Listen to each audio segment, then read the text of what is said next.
একটা ব্যক্তি সে বুঝতে পারে সে পাপ করলে ভালো থাকতে পারে না, সে চায় সে আর পাপ করবে না, সে চায় আল্লাহর পথে যেতে, সে চায় 5 ওয়াক্ত নামাজ পড়তে, সে চায় ভালো মানুষের মতো থাকতে, সে একটু শান্তি চায়, সে তার অগোছালো জীবন থেকে বের হতে চায়, সে যে পাপ করে সবকিছু বাদ দিতে চায়, কিন্তু এরপরও মানুষের ধোঁকা, নিজের পরিবেশ, শয়তানের ধোঁকা, নিজের নফসের ধোঁকা, এই সবকিছু মিলে পাপ করে ফেলে। জানেন, এরকম অনেক ব্যক্তি আছে যারা এই অবস্থার মধ্যে আছে যে সে পাপ করতে চায় না,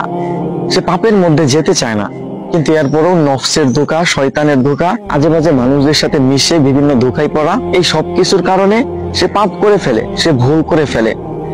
কিন্তু একটা মানুষ সে যখন ভুল করবে, আবার তওবা করবে, আবার ভুল করবে, আবার তওবা করবে, এই মানুষটা যদি এইভাবে চালায় যাইতে থাকে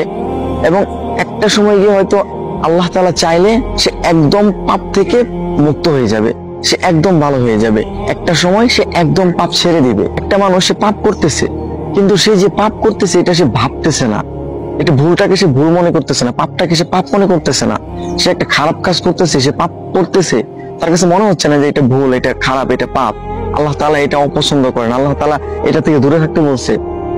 এই মানুষটা যদি পাপ করার সাথে সাথে এইরকম চিন্তা করে আর মাফ না চায়, তাহলে এই মানুষটাই মূলত পাপের কারণে ধ্বংস হয়। এই ধরনের মানুষ, হ্যাঁ, এই ধরনের মানুষ মূলত পাপের কারণে ধ্বংস হয়। কিন্তু যেই মানুষগুলা পাপ করে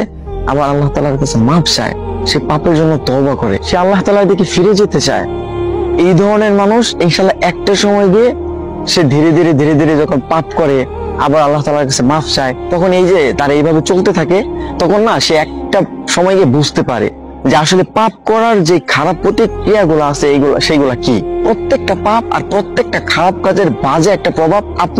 আপনার জীবনের উপর পড়বেই পড়বে। সুতরাং আপনি পাপ করতেছেন, আপনি ভুল করতেছেন, আপনি ভালো হতে চাচ্ছেন, এইটা একটা ভালো অভ্যাস যে